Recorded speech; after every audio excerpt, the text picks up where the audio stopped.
Fala galera, boa tarde. Meu nome é André Oliveira, sou analista de fundos imobiliários aqui no Banco do Brasil. Hoje é dia 28 de agosto de 2025 e hoje a gente volta com o nosso programa aqui, o Bate-Papo com o BBBI, que é uma série que a gente traz alguns gestores para conversar aí sobre os fundos, obviamente, e o futuro da indústria de fundos imobiliários. Então hoje eu estou aqui com o Paulo Mesquita, que é gestor da RISA, ali o RISA Terrax, né, RZTR11.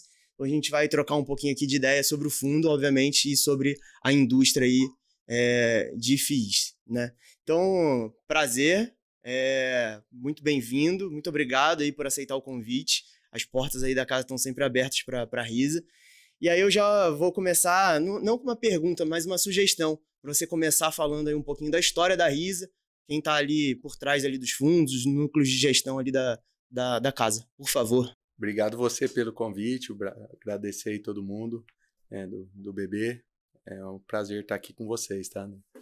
Não, a RISA é uma casa relativamente jovem, né? A gente fundou a gestora em dezembro de 2019, então a gente está com 5 anos e 10 meses praticamente de existência, né? É uma casa que inicialmente a gente focou em produtos alternativos, né? Então a casa começou muito voltado para o agronegócio, para o crédito privado e para os fundos líquidos. E conforme a gente foi evoluindo, a gente tem a ideia de se tornar uma full asset, né? Ou seja, uma gestora praticamente presente em quase qualquer tipo de produto para oferecer para o mercado financeiro.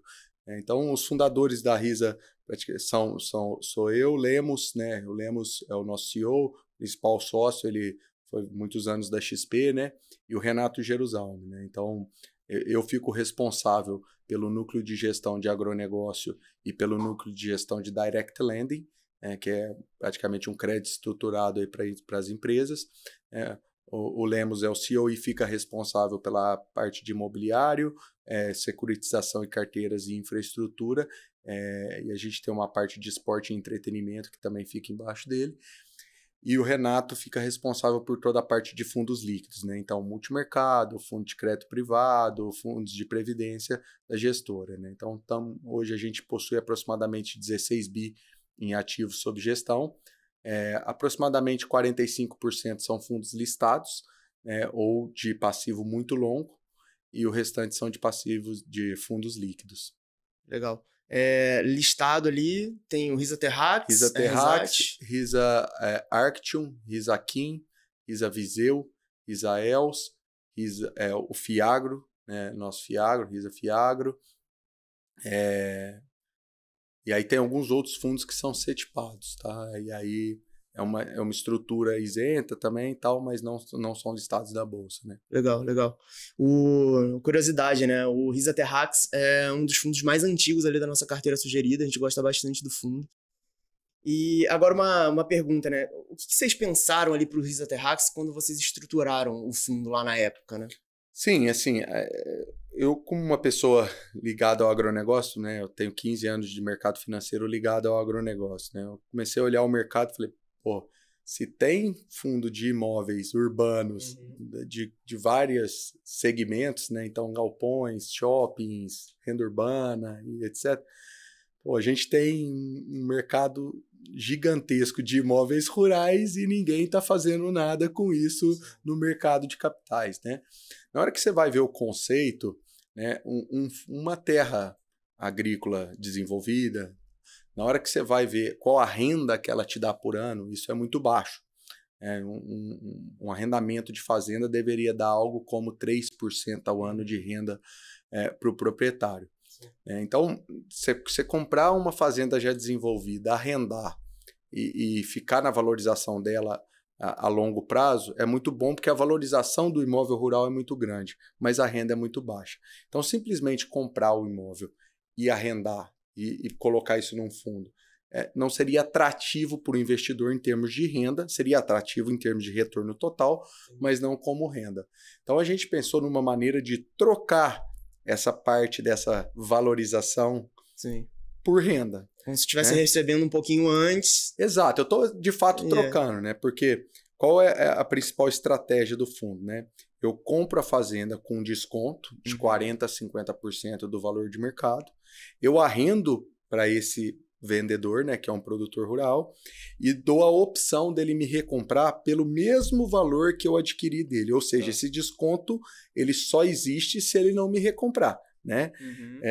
Só que ele me paga um prêmio anual para poder recomprar por esse mesmo preço. Então, esse prêmio nada mais é do que a troca da valorização por esse prêmio que ele me paga. Então, eu tenho uma composição de renda que vem do arrendamento, mais esse prêmio da opção de recompra, só que na hora que ele me recompra o imóvel lá na frente, ele ficou com toda a valorização imobiliária. Sim. Então, foi uma troca, né? Então, quando a gente pensou no fundo, eu estruturei essa ideia e a gente colocou ela para rodar e foi muito bem, porque, de fato, eu fico competitivo na hora que eu olho. Se o produtor for lá pegar um empréstimo, usando o imóvel em garantia, ou ele fazer uma operação conosco, a nossa operação é mais longa, um pouco mais barata, só que o risco da nossa operação é muito menor para o investidor, né, do que um crédito comum. Né? Porque no crédito comum, se você tem um default, você tem que ir lá, executar, garantia, etc. Nesse caso, não, o imóvel já é do fundo, de fato. Então, a ideia foi fazer isso para grande parte do fundo e para uma outra parte, sim, contar com a valorização imobiliária. E nesse caso, a gente simplesmente não compra e arrenda. A gente gosta de fazer como se fosse um retrofit da fazenda, que a gente faz uma conversão de área de pastagem degradada para a agricultura. Né? Uma área de pastagem degradada hoje, por exemplo, no Mato Grosso, você consegue comprar ali por R$30 mil por hectare útil. Né? Você vai gastar algo como R$8 mil, R$10 mil para fazer toda essa transformação e vai vender por 60, 70 mil. Então tem um lucro relevante nisso, só que essa parte não pode ser muito grande, senão começa a impactar a minha renda. Né? Conforme eu vou vendendo essas fazendas dessa estratégia de ganho de capital, você vende a prazo e aí você tem vamos ver, uma renda vindo desses pagamentos anuais que a gente tem da volta da fazenda, e eu posso ir aumentando essa estratégia no fundo. Hoje ele está 80-20. Quando o fundo iniciou, ele era 95% de estratégia de renda e 5% de ganho de capital.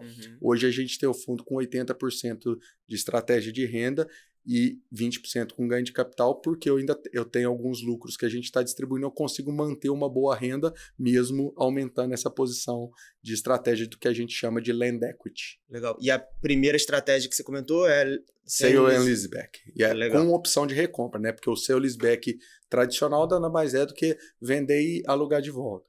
Então é um sale leaseback com opção de recompra. Legal. É uma tese, assim, pouco explorada ainda ali dentro do IFIX, né? Deve ter, assim, pouca coisa. Chutaria menos de 10 fundos.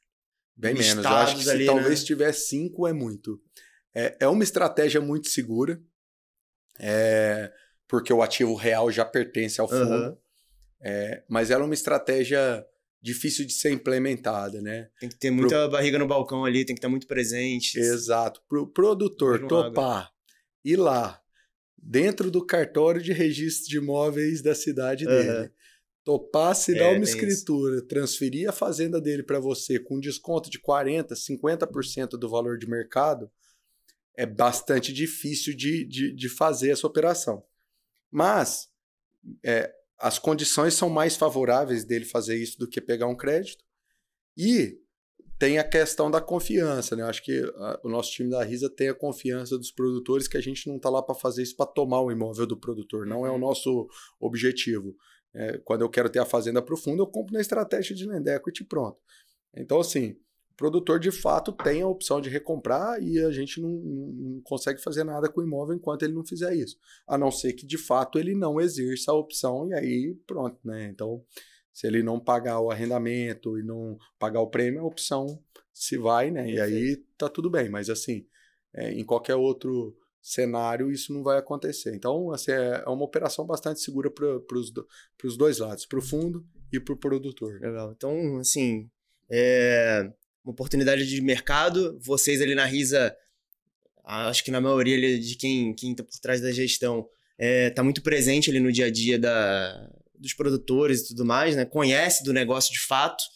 E hoje vocês têm umas 22 propriedades mais ou menos ali dentro. No terraço são 22 propriedades, aproximadamente 90 mil hectares de terra, dos quais aproximadamente 60 mil são úteis, né, de plantio.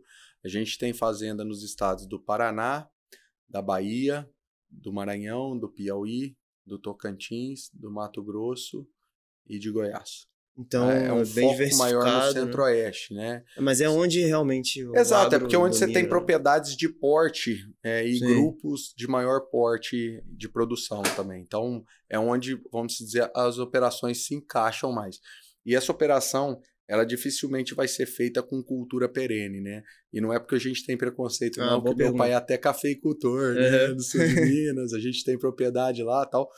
É porque é o seguinte, né? Existe um risco de você fazer a compra da propriedade ou arrendamento Tá. para uma cultura perene, porque o produtor ele faz um investimento muito alto para implantar aquela cultura perene na fazenda. Então, muito do valor daquele imóvel, daquele ativo, está na cultura e não na terra de fato. Entendi. E também ele faz esse investimento que demora a ser retornado, né? Então, o investimento hoje, por exemplo, vai implantar um laranjal é algo como R$70 mil por hectare até você ter a primeira colheita. Entendi. Café, R$50 mil por hectare até você ter a primeira colheita. Então, se ele não paga o prêmio ali no primeiro, no segundo ano, para a gente retomar a posse da fazenda, algo assim, é complexo e não fica equilibrado o negócio. Então, a gente faz basicamente com culturas anuais, que aí a gente tem o Centro-Oeste, Norte e Nordeste como os grandes motores aí. O Sul também, logicamente, mas o Sul são propriedades menores de muito valor agregado. Assim, uma fazenda no Paraná é muito cara, tal, é difícil fazer. A gente tem uma no Paraná, mas a operação é mais compatível com o Norte, Nordeste e Centro-Oeste brasileiro. Tá, e aí é milho que vocês têm mais Soja, milho? milho e algodão, basicamente. Entendi. Algumas fazendas têm que tem irrigação, por exemplo, tem uma terceira safra de feijão. São culturas anuais, né? Então, pode ter um plantio de sorgo na safrinha, algumas áreas. Entendi. Mas, assim, na média é soja, milho e algodão. Legal. A gente, assim, vê várias notícias saindo aí nas mídias e tal a respeito de RJs ali dentro do agro, né? Como que vocês estão vendo esse movimento? Tem algum impacto profundo? Não tem? Como que é a conversa ali com os produtores? Pode dar um pouquinho mais de detalhe desse... Claro. Então, assim, o fundo ele é zero impactado por RJ, né? Uhum. Por quê? A RJ, a recuperação judicial, ela nada mais é do que a tentativa de repactuação das dívidas que existem até aquele momento. Uhum. O nosso fundo ele não é uma dívida. Por quê? Eu compro a propriedade, eu faço o arrendamento. O arrendamento é sempre pago antecipadamente. Então, ele me pagou, usou a terra um ano. Pagou, usou a terra um ano. Né? E a opção de compra é, de fato, uma opção. Se ele não quiser pagar o prêmio, ele pode não pagar. Ele só vai perder a possibilidade de comprar naquele valor que foi previamente acordado e adquirido. Então, se ele não consegue nem listar o fundo na RJ, porque ele vai listar o quê? Eu não tenho uma dívida com ele, eu tenho um arrendamento que ele está adimplente, sempre porque ele paga antecipadamente. E ele tem uma opção que, se de fato não quiser pagar, para mim não tem problema nenhum. Não pagou, aí entra naquela questão dos 40%, 50% de desconto que vocês compram. Exato. Então, assim, por isso que a estratégia ela é muito defendida. A gente tem um caso no fundo que teve o pedido de RJ. A gente nem foi listado, o imóvel pertence ao fundo, o produtor continua adimplente com a gente. Por que ele continua adimplente? Porque se ele deixar de pagar o prêmio da opção, ele vai deixar um caminhão de dinheiro na mesa e o fundo vai ganhar esse dinheiro. Então, assim, o que a gente diz do Terrax é que talvez ele seja o fundo mais protegido. Por quê? Em quase qualquer tipo de fundo, se você tem o default, né, o que a gente chama de não pagamento, né? Sim. Seja de um aluguel num fundo de tijolo, vai cair a tua renda e você vai ficar lá com a vacância. Num fundo de dívida, se ele te der o default, você vai ter que ir lá recuperar, você vai ter uma remarcação do papel, o patrimonial do fundo vai cair. No nosso fundo é o contrário. Se eu tiver o default, aí que o fundo vai ganhar mais dinheiro. Por quê? Se eu tenho default, pensa no balanço do fundo, né? No meu ativo, eu tenho lá a fazenda marcada a valor de mercado.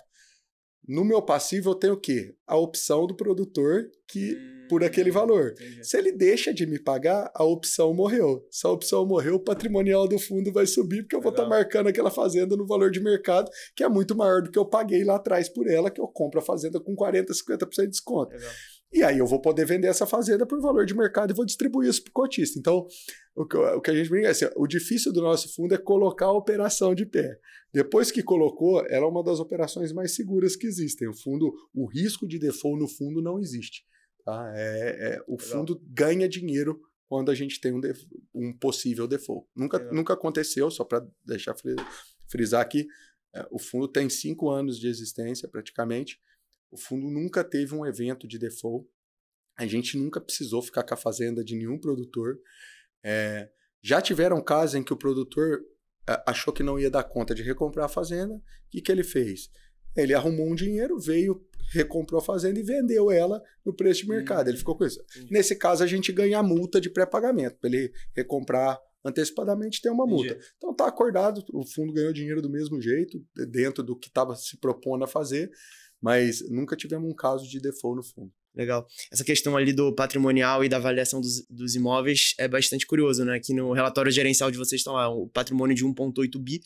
Quando vocês colocam a avaliação de mercado, está em 3,8 bi. Então, é isso. Situação hipotética e, pô, assim, não vai se acontecer. Se ninguém não recomprasse, pô, tinha isso. 2 bi aí na mesa, vamos dizer. Mas, assim, a probabilidade disso acontecer, eu sempre falo que ela é mínima, porque... Claro. Porque o produtor não vai deixar esse dinheiro na mesa. Claro. Ele vai arrumar alguma forma de recomprar da gente e ficar com essa diferença. Se acontecer, tudo bem, não tem o que fazer, vamos vender, vamos ganhar, vamos ficar com esse dinheiro. Tá. Mas onde o fundo procura ganhar essa valorização, esse diferencial de preço, é quando a gente vê uma fazenda barata, vai lá, adquire ela de fato, seja para transformar de pastagem para agricultura, seja por comprar barato, porque a gente acha que está barato e vai vender. E aí, assim, nessas propriedades, sim, a gente ganha dinheiro vamos dizer, nesse transacional. Legal. Então, RJ, passado por esse assunto tranquilamente. Agora, uma outra coisa que alguns investidores me perguntam é a questão dessa guerra tarifária ali com os Estados Unidos e tudo mais. Como que isso pode impactar ali o segmento agro e os produtores que estão ali dentro do RISA? Como que é a conversa que vocês têm tido com eles e tudo mais? A gente não tem nenhum produto que foi impactado pela tarifa, né, dentro do fundo, porque soja, o Brasil exporta 0 para os Estados Unidos, milho também exporta 0 para os Estados Unidos e algodão exporta 0 para os Estados Unidos. Mesmo feijão também exporta 0 para os Estados Unidos. Estou enganado, mas os Estados Unidos produz muito milho. Produz muito milho. Eles são nossos concorrentes nesses produtos, na verdade, né? Então, sim, para o fundo em específico é 0. Mas como é que a gente vê a questão das tarifas, por exemplo, para um café? Tá? Café foi impactado, 50% lá de tarifa. Pergunta se mudou o preço do café aqui. Não, subiu o preço do café recentemente. Por quê? Porque, na verdade, o mundo está short de café. O chinês começou a tomar café. Tá? O asiático começou a tomar café. Hoje, o consumo de café mundial, principalmente do café arábica, ele é maior do que a capacidade de produção. A gente está vendo cair todo ano o estoque mundial. Então, tudo bem, o americano não vai comprar daqui, vai ter que comprar de algum outro lugar, e esse algum outro lugar estava vendendo para algum outro país. Entendi. Porque o mundo não está sobrando café no mundo. Se a gente tivesse com um estoque muito grande, excedente de produção, pode ter certeza que esse negócio ia afetar muito o setor. Mas não afetou nada, justamente por causa disso. Né? Então, acho que assim... Algumas outras commodities, cada uma tem sua particularidade, mas eu acho que as principais que a gente exporta para lá, que são café e carne, das que foram impactadas, né? Porque tem suco de laranja que não foi impactado, tem celulose que não foi impactado, saiu, né, da lista de tarifa, mas das duas que foram impactadas, a gente acha que ela está bem próximo dessa situação. O mundo está short dessas duas commodities. Entendi. E o Brasil vai conseguir se reposicionar e vender para outro player, ou o americano vai ter que pagar ele essa diferença da tarifa. Entendi, legal, obrigado. Agora uma outra pergunta, agora vamos num assunto assim, que investidores gostam muito, que é a questão dos dividendos, né? Então, você tem essas partes, essas fazendas que estão arrendadas, que geram ali, pelo que eu já vi no relatório, uma taxa pré-fixada em torno de 15%. Isso. Né? E vocês têm 2 fazendas que estão ali na estratégia de Land Equity, que vocês estão tentando aí fazer a alienação para gerar um ganho não recorrente ali pro fundo, né? Na verdade, é um pouco. A parte de renda dá um pouco menos, tá? Ela dá algo como 13,5%. Tá. Só que a gente tem já contratado por alguns anos a renda das estratégias de Land Equity que já giraram. Perfeito. Então, eu tenho lucro vindo que está sendo pago a prazo das fazendas que a gente vendeu, que compõe esse dividendo que está próximo de 15% hoje. Só que essa nova rodada que a gente fez de Land Equity está agora para ser desinvestida. Entendi. Então agora ela está pronta para ser desinvestida e conforme a gente for vendendo mais agora, a gente vai conseguir subir mais ainda a renda. Legal. Então a gente acredita que as fazendas nossas de Land Equity hoje, elas estão dentro do fundo por algo como 150 mais 100, uns 330 milhões do fundo, né? Tá em Land Equity ainda não performado. E essas duas fazendas, desculpa interromper, vocês compraram ela em uma situação, fizeram alguns investimentos. Exato. E vocês compraram ela que era pastagem. Uma era eucalipto. Então a gente Tá. vendeu a produção de eucalipto, fez toda a destoca da fazenda, correção de solo e hoje ela está preparada para plantio de grãos. E outra era uma fazenda de grãos já, mas que ainda tinha parte que estava, vamos dizer assim, deixaram pasto degradar e etc. A gente foi e fez toda uma correção da fazenda. As duas foram isso. Então, elas estão lá por 320, 330, agora não me lembro exatamente do número, mas a gente acredita que essas duas fazendas têm potencial de valer algo como 520, 530 milhões, tá? Em vendas. Então, a gente acha que tem uns 200 milhões de reais de valor represado no fundo, que conforme a gente for desinvestindo, a gente vai distribuir esse lucro para o cotista. Legal. Quando se vende, geralmente as vendas elas acontecem... dificilmente alguém vai vir e pagar à vista, né? Dificilmente. E geralmente como que funciona? De 6 em 6 meses? Anual, né? Porque assim, geralmente a fazenda você vai vender ela com 30%, 40% de entrada, tá, e o restante em 3, 4 pagamentos. E aí, assim, em alguns casos a gente pode tomar um certo risco de commodity, né? A gente fez isso ano passado numa fazenda grande que a gente vendeu, porque a gente sentiu que a commodity estava num nível muito baixo de preço. Entendi. Então, a gente vendendo a commodity naquele momento era muito bom, porque você fica num múltiplo de sacas de soja ou sacas de milho, e aí você vai recebendo aquilo todo ano e vende para ter a renda. Só nesse ano, na parcela desse ano, dessa fazenda que a gente vendeu em soja e milho ano passado, só no diferencial a gente ganhou 14 milhões do ano passado para cá. A gente foi bastante conservador na precificação da commodity para fazer o resultado que a gente teria de TIR.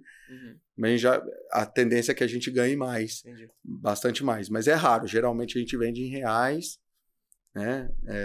Tanto 40% de entrada e 4 parcelas. Então, assim, tem algo que tem 4 anos de renda para vir ainda de lucro para o cotista. E tem um caso lá que foram 5 anos. O último pagamento aqui de dividendos foi de R$1, né? 1,05, né? 1,05? Isso. Desse 1,05, quanto que é só do arrendamento? Tem mais ou menos ideia? 0,95. Quase tudo, né? Eu lembro que vocês venderam a fazenda Roma, que era um pagamento... No primeiro semestre, porque o fundo tem que fazer a questão semestral, né? Entendi. Então, eu tenho muito pagamento de fazenda que foi vendida no primeiro semestre. Você pode olhar que no primeiro semestre a gente está distribuindo 1,15, 1,10, era um pouco mais, tá? E aí caiu um pouco para o segundo semestre por causa disso. Entendi. Só que a gente tem boas expectativas de venda agora. Eu acho que a gente deve retornar para o nível do primeiro semestre para o segundo semestre também. Tá? Então, é um pouco desse cenário que a gente está trabalhando. A gente procura dar uma equalizada, né? Deixar o mais linear possível. Mas tem hora que essa questão semestral dos pagamentos a gente não consegue se manter, né? Mas a gente ainda assim é um patamar muito bom, né? Muito bom para um fundo que tem 200 milhões de... Por exemplo, agora vai dar para ver um pouco a partir desse mês. Porque se você olhar a patrimonial do fundo, que era 0,97, ela vai voltar para perto de 100. Por quê? Porque esse ganho de valor das fazendas de Land Equity, ele é ano a ano reavaliado. E essas fazendas a gente comprou ano passado, então ele não tinha sido avaliado ainda. Então, agora que você vai ver essa avaliação, você vai ver um crescimento do valor patrimonial. Quando a gente vender, eu vou distribuir esse lucro que eu tive. E aí ele vai voltar para o 0,97. Mas esse lucro vai ser distribuído para o cotista. E é melhor que seja assim, né? Porque se o cotista vender pela patrimonial, ele vai pagar ganho de capital no valor de cota, né? Que ele comprou e vendeu. Se eu distribuo, ele recebe esse isento. Né? Legal, legal. Se a gente considerar ainda um ciclo aí, quem sabe, de corte de juros em 26, né? Esse é o melhor cenário para a gente, né? Seria o melhor dos mundos, pro fundo, né? O fundo é um fundo pré-fixado. Então, para você ver, né, que o fundo tem uma ótima resiliência. Do histórico de existência do fundo, Sim. Ele tem mais de 3 anos de Selic acima de 13. Né? E algum um tempo aqui difícil, de 15. Né? Ou seja, para um fundo pré-fixado, cara, seria um cenário desastroso, né? Mas o fundo conseguiu performar muito bem mesmo nesse cenário. Agora, quando a gente vê uma Selic baixando, o fundo ele não vai perder renda, porque a nossa renda é pré-fixada. Então, assim, o fundo pensa 15% ao ano, com algumas vendas que podem acontecer, algo como 16% ao ano. Você vem para uma Selic de 10, a gente está falando de CDI mais 6, num fundo desse risco que não tem risco de default. Então, assim, é um negócio bastante relevante. Então, um juros para baixo tende a fazer o fundo performar muito bem, principalmente comparado aos pares. Né? Legal. E em questão de novas emissões, que hoje o fundo está rodando ali perto de 1, né? Tá 0,95, aí bate 0,99 e tal, volta um pouco. Bateu 1 ali, vocês vão pensar em fazer uma emissão? Tem muita oportunidade no radar ali de vocês? Assim, ó, ele ainda está um pouquinho longe, né? Porque eu tenho que fazer emissão com patrimonial mais o custo, pelo menos, né? Então, assim, ainda tem um gapzinho para chegar. Esse seria um ótimo momento para a gente estar com caixa, né? Por quê? Cara, o cenário de crédito no agro está bastante desafiador. Tem muita oportunidade na mesa, tanto para fazer... Hoje, se eu fosse fazer uma operação de sale-leaseback pelo Terrax, eu consigo fazer uma operação a 17% ao ano tranquilo, tá? Então, assim, seria uma ótima oportunidade para subir esse cap rate, né, de renda do fundo, e mesmo para aquisição e transformação, é um cenário que tem muita fazenda à venda e pouco comprador. Então, hoje, a posição de comprador ela é a mais forte da negociação. Né? Então, se a gente tivesse com bastante caixa, seria um momento que a gente conseguiria alocar muito bem o fundo, posicionar ele num patamar mais alto de renda e de ganho de capital. Mas a gente não está com a cabeça de fazer uma emissão agora, porque assim, a gente respeita pra caramba o nosso cotista, o nosso investidor. Eu não vou fazer uma emissão abaixo da patrimonial, né? Assim, não tem sentido. Então, a gente tá num passo mais de espera. Eu acho que no momento em que os juros começar a descer, acho que o fundo vai andar. E aí a gente vai ter oportunidade de captar. Se naquele momento que os juros começar a descer, ainda tiver bastante oportunidade na mesa que a gente enxerga, aí a gente vai para uma emissão. Se não, a gente mantém, o fundo já tem um tamanho legal, né? Sim, tem uma diversificação boa, mas assim, o fundo, o tamanho ideal desse fundo para trabalhar com as propriedades, o Brasil tem muitas grandes propriedades para serem adquiridas e tudo. O tamanho ideal desse fundo seria o dobro do que ele é hoje, tá? 4, 5 bi. E a alocação ideal seria uns 60% em renda e uns 40% em ganho de capital, mas isso eu só consigo com uma maturidade grande, porque eu tenho que ter muito projeto de land equity que eu já performei, né? Que eu já vendi e que eu estou lá distribuindo a renda. Mas assim, esse seria o cenário ideal assim, de tamanho para poder trabalhar com qualquer nível de propriedade no Brasil e com uma renda bem adequada. Né? Legal, legal. Bom, a gente passou aqui, eu acho que por boa parte dos pontos. E eu queria deixar esse último bloco aqui para você falar um pouquinho aí sobre o que você está esperando para a indústria de forma geral. Assim, hoje a gente já tem mais ou menos 2.800.000 ali, investidores em fundos imobiliários, né? Em 2019 a gente tinha mais ou menos 600 mil. Sim. Então, assim, a gente está num período muito difícil, a gente teve pandemia no meio do caminho, juros a 15, mas ainda assim a gente teve uma evolução muito grande ali de investidores nessa indústria. Sim. E a gente vê que o mercado ele não está parado, né? Tem bastante emissão aí que está acontecendo, um fundo comprando o outro, integralizando com o outro. Então, o que você está vendo para a indústria aí, por exemplo, agora nesse finalzinho de 25, 26? O que você acha que pode acontecer ali com a indústria? De fato, assim, né? Existe um movimento macro, né, dos investidores a cada dia retirarem dinheiro da poupança, né? E esse dinheiro da poupança é o que financia os planos empresários, os financiamentos imobiliários de longo prazo no Brasil. Então, o mercado de capitais, eu acho que ele vai precisar participar cada vez mais do financiamento do setor como um todo para poder alavancar esse crescimento que populacional, de novas residências e tal, isso no mundo de real estate, né? Uhum. Então, acho que assim, esse mercado vai continuar crescendo, os produtos vão ficar cada vez mais sofisticados, e o dinheiro precisa vir para poder alavancar esse crescimento. Então, eu acho que a indústria vai continuar crescendo. Muito investidor ainda não conhece fundo imobiliário, muito. Eu dou exemplo, por exemplo, lá dentro da minha casa, Uhum. né? Minha esposa não conhecia, meus primos não conheciam, minha sogra não conhecia, minha mãe não conhecia, hoje todo mundo tá lá, né? Entendeu?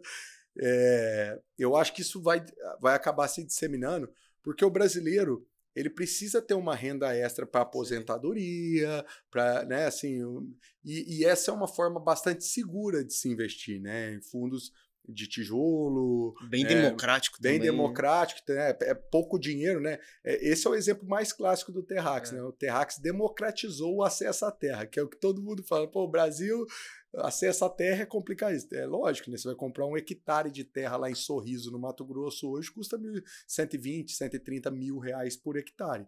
Né? E um hectare você não faz nada com ele, você não arrenda para ninguém, você não faz nada.